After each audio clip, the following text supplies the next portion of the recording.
शिवशक्त्या युक्तो यदि भवति शक्तः प्रभवितुम् न चेदेवं देवो न खलु कुशलः स्पन्दितुमपि अतस्त्वामाराध्यां हरिहरविरिञ्चादिभिरपि प्रणन्तुं स्तोतुं वा कथमकृतपुण्यः प्रभवति तनीयां सम्पांसुं तव चरणपङ्केरुहभवम् विरिञ्चिः सञ्चिन्वन् विरचयति लोकानविकलम् वहत्येनं शौरिः कथमपि सहस्रेण शिरसाम् हरः संक्षुद्यैनं भजति भसितोद्धूलनविधिम्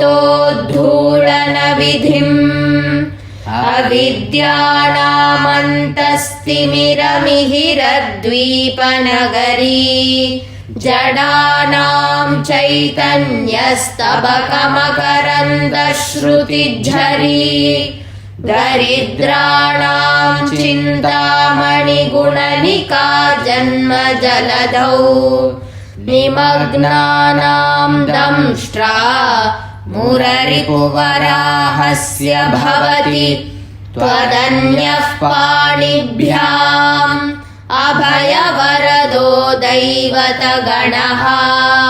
त्वमेका नैवासि प्रकटितवराभीत्यभिनया भयात्रातुं दातुं फलमपि च वाञ्छासमधिकम् शरण्ये लोकानां तव हि चरणावेव निपुणौ हरिस्त्वामाराध्य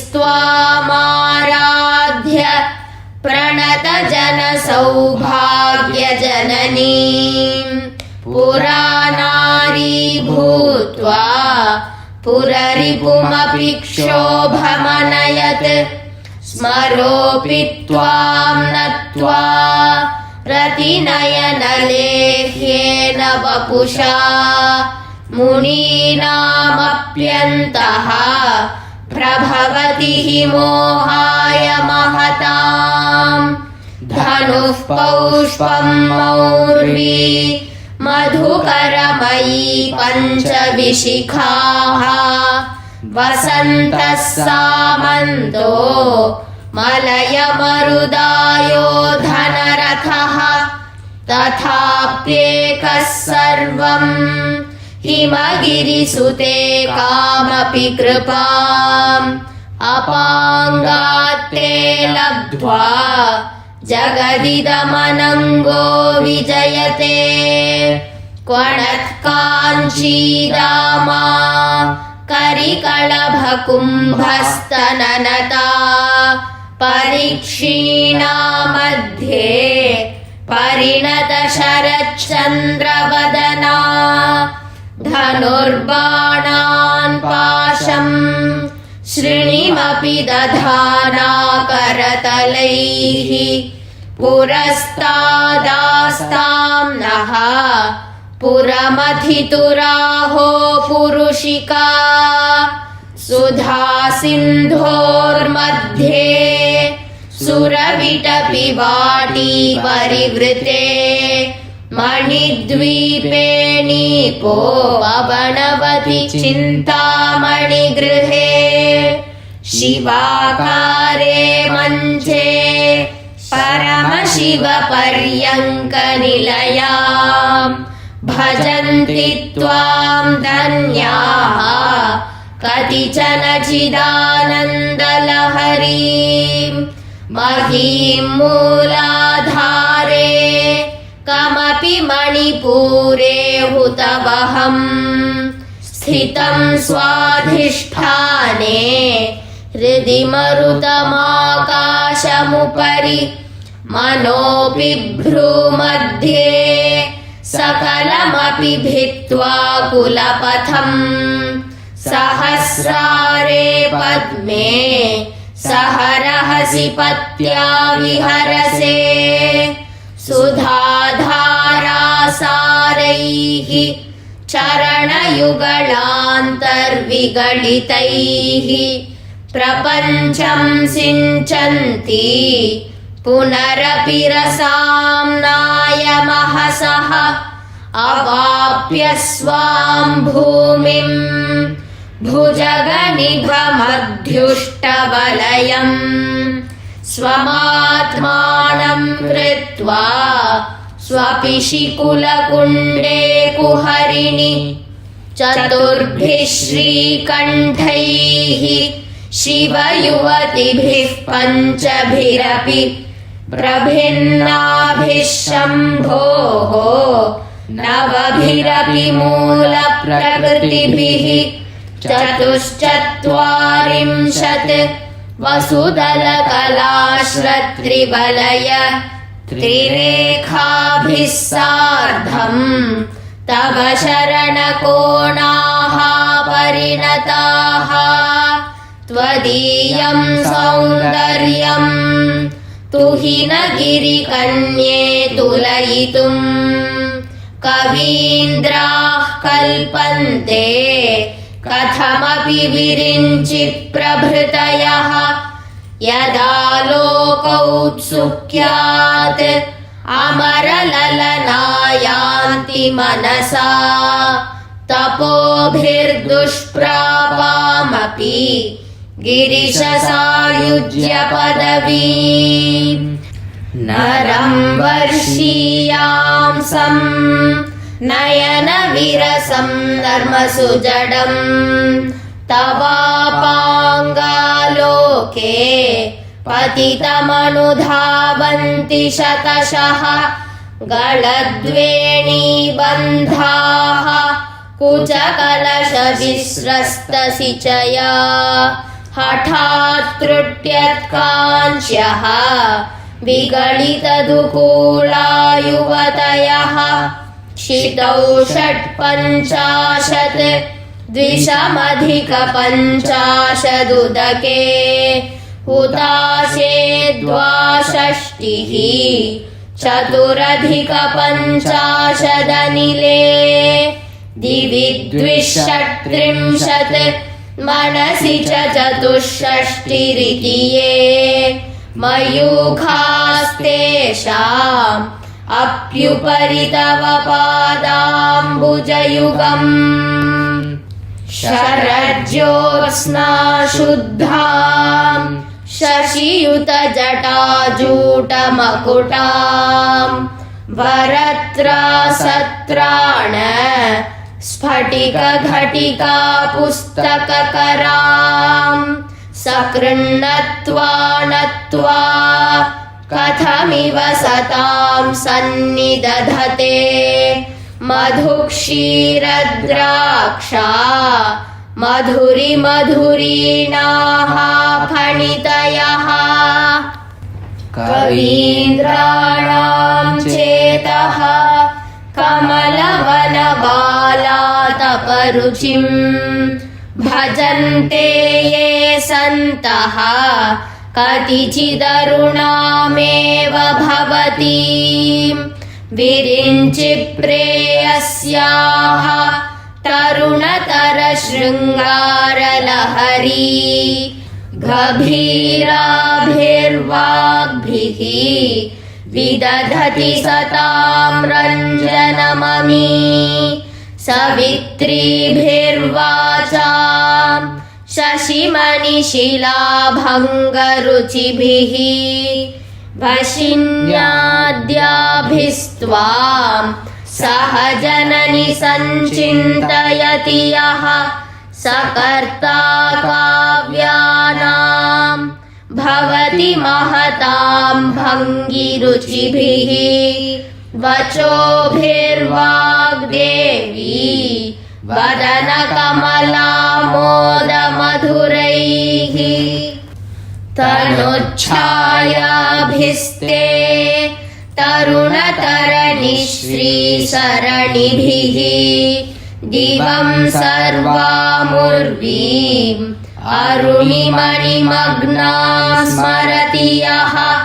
भवन्त्यस्यत्रस्यत् वनहरिणशालीननयनाः सहोर्वश्यावश्याः कति न गीर्वाणगणिकाः मुखं बिन्दुं कृत्वा कुचयुगमधस्तस्य तदधः हरार्धं ध्यायेद्यः हरमहिषिते मन्मथकलाम् ससद्यः संक्षोभम् नयति वनिता इत्यतिलघु त्रिलोकीमप्याशु भ्रमयति रवीन्दुस्तनयुगाम् किरन्तीमङ्गेभ्यः किरणनिकुरुम्बामृतरसम् हृदि त्वामाधत्ते हिमकरशिलामूर्तिमिव यः ससर्पाणां दर्पं शमयति शकुन्ताधिप इव ज्वरप्लुष्टान् दृष्ट्या सुखयति सुधाधारसिरया तटिल्लेखा तन्वीं तपनशशिवैश्वानरमयीं निषण्णां षण्णाम् अप्युपरि कमलानां तव कलां महापद्माटव्यां मृदितमलमायेन मनसा महान्तः पश्यन्तः दधति परमाह्लादलहरीं भवानि त्वं दासे मयि वितरदृष्टिं सकरुणाम् इति स्तोतुं वाञ्छन् कथयति भवानि त्वमिति यः तदैव त्वं तस्मै दिशसि निजसायुज्य पदवीं मुकुन्द ब्रह्मेन्द्र स्फुटमकुटनीराजितपदाम् त्वया हृत्वा वामं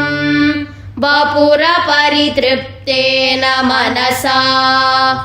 शरीरार्धं शम्भोः अपरमपि शङ्के हृतमभूत् यदेतत्त्वद्रूपं सकलमरुणाभं त्रिनयनम् कुचाभ्यामानम्रं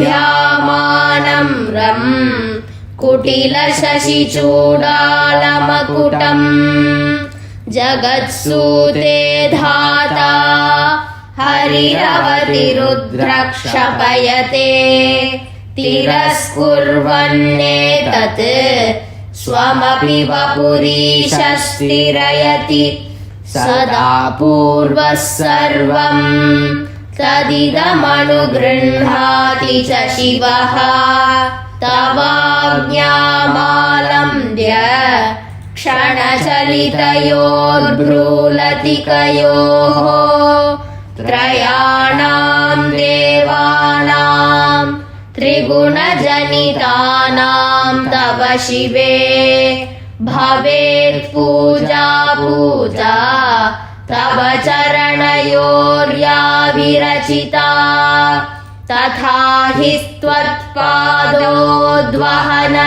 मणिपीठस्य निकटे स्थिता ह्येते शश्वत् मुकुलितकरोत्तं समकुटाः विरिञ्चिः पञ्चत्वं व्रजति हरिराप्नोति विरतिं विनाशं कीनाशः भजति धनदो याति निधनम् वितन्द्री माहेन्द्री विततिरपि सम्मीलितदृशा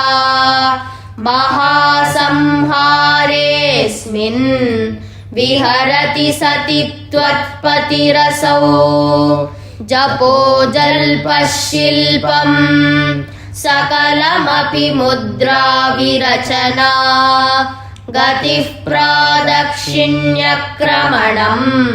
अशनाद्याहुतिविधिः प्रणामः संवेशः सुखमखिलमात्मार्पणदृशा सपर्यापर्यायः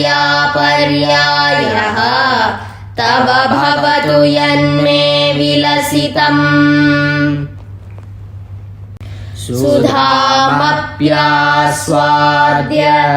प्रतिभयजरा मृत्युहरिणीं विपद्यन्ते विश्वे विधिशतमखाद्यादिविशदः करालं यक्ष्वेळं कबलितवतः कालकलना न शम्भोस्तन्मूलम् तव जननिताटङ्कमहिमा किरीटं वैरिञ्चं परिहर पुरः कैटभभिदः कठोरे कोटीरे स्खलसि जहि जम्भारिमकुटम् प्रणम्रेष्वेतेषु प्रसभमुपयातस्य भवनम् भवस्याभ्युत्थाने तव परिजनोक्तिर्विजयते स्वदेहोद्भूताभिः घृणिभिरणिमाद्याभिरभितः निषेव्ये नित्ये त्वाम् अहमिति सदा भावयति यः किमाश्चर्यं तस्य त्रिणयन समृद्धिं त्रिणयतः महासंवर्ताग्निः विरचयति नीराजनविधिम् चतुष्षष्ट्या तन्त्रैः सकलमतिसन्धाय भुवनम् स्थितस्तत्तत्सिद्धि प्रसवपरतन्त्रैः पशुपतिः पुनस्त्वन्निर्बन्धादखिल पुरुषार्थैकघटना स्वतन्त्रं ते तन्त्रम् क्षितितलमवातीतरदिदम् शिवः शक्तिः कामः क्षितिरथरविशीतकिरणः स्मरोऽहंसः शक्रः तदनु च परामारहरयः अमीहृल्लेखाभिः तिसृभिरवसानेषु घटिता भजन्ते वर्णास्ते तव जननि नामावयवताम् स्मरं योनिं लक्ष्मीं त्रितयमिदमादौ तव मनोः निधायैके नित्ये निरवधि महाभोगरसिकाः भजन्ति त्वां चिन्तामणि गुणनिबद्धाक्षबलयाः शिवाग्नौ जुह्वन्तः सुरभिघृतधाराहुतिशतैः शरीरं त्वं शम्भोः शशिमिहिरवक्षोरुहयुगम् तवात्मानं मन्ये भगवति नवात्मानमनघम् अतः शेषशेषीति अयमुभयसाधारणतया स्थितः सम्बन्धो वां समरसपरानन्दपरयोः मनस्त्वं व्योमत्वं मरुदसि मरुत्सारथिरसि त्वमापस्त्वं भूमिः त्वयि परिणतायां न हि परम् त्वमेव स्वात्मानं परिणमयितुं विश्ववपुषा चिदानन्दाकारम् शिवयुवति भावेन बिभृशे तवाज्ञाचक्रस्थम् तपन शशिकोटिद्युतिधरम् परं शम्भुं वन्दे परिमिलितपार्श्वं परचिता यमाराध्यन् भक्त्या रविशशिशुचीनाम विषये निरालोके लोके निवसति हि भालोकभुवने विशुद्धौ ते शुद्धस्फटिक विशदं व्योमजनकम् शिवं सेवे देवीमपि शिवसमानव्यवसिता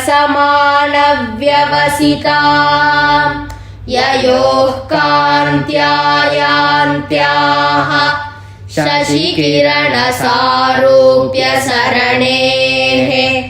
विधूतान्तर्ध्वान्ता विलसति चकोरीव जगति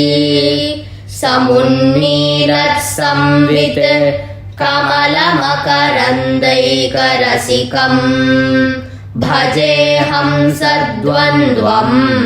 किमपि महतां मानसचरम् यदालापादष्टादश गुणितविद्यापरिणतिः यदा दत्ते दोषात् गुणमखिलमद्भ्यः पय इव तव स्वाधिष्ठाने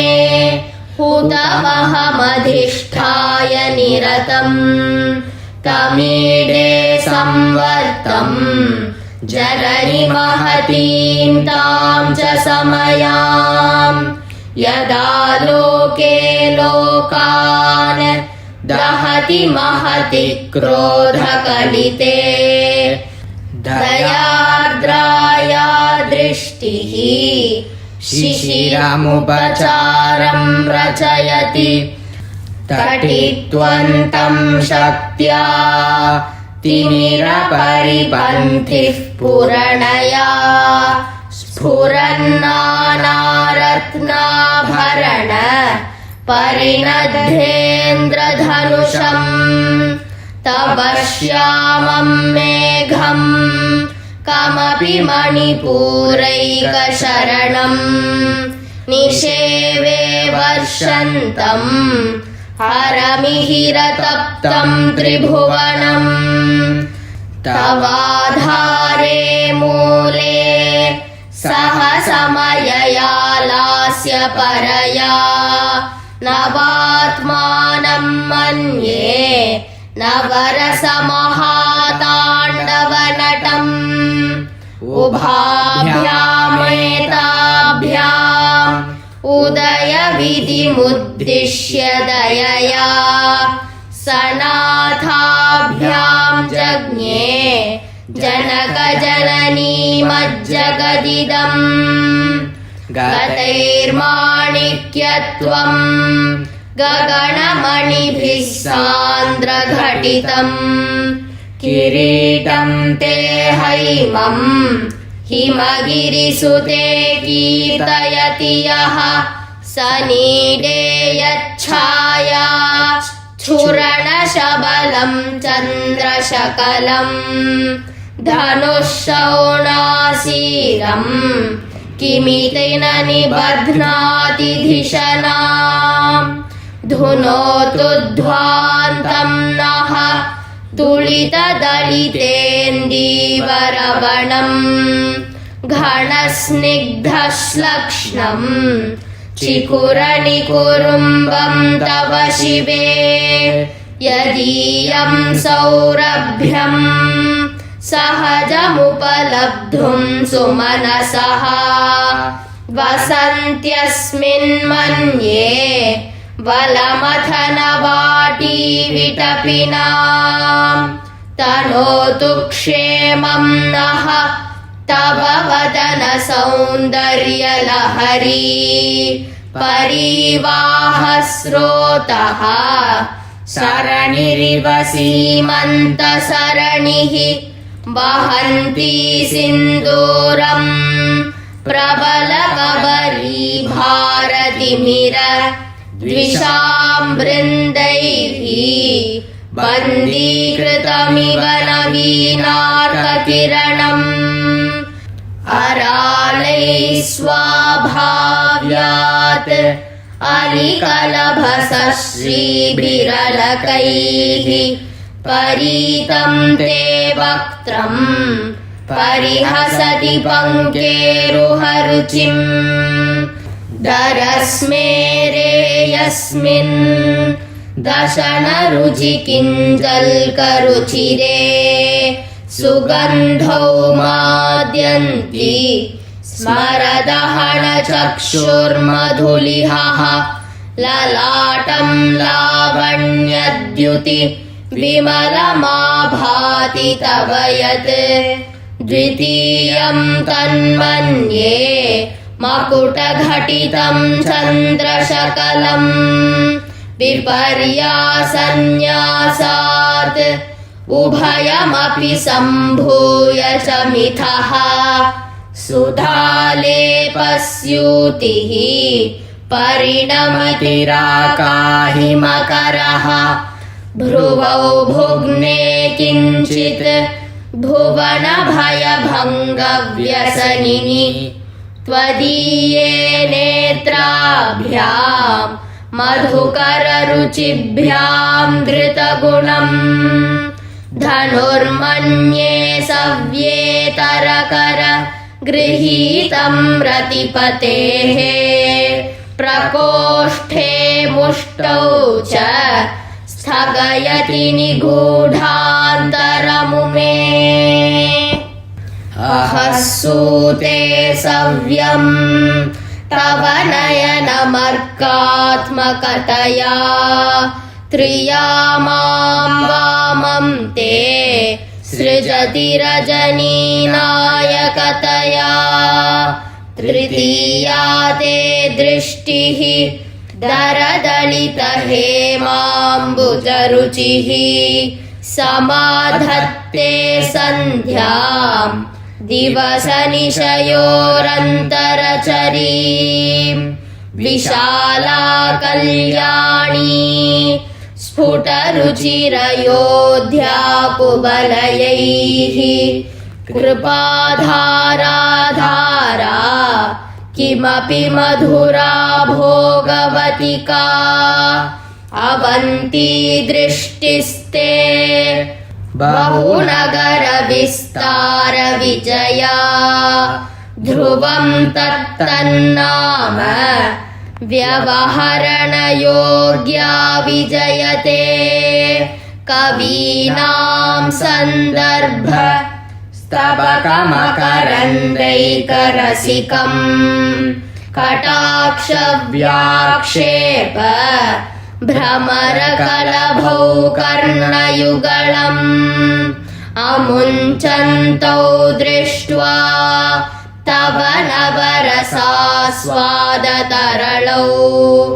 असूया संसर्गात् अलिकनयनं किञ्चिदरुणम्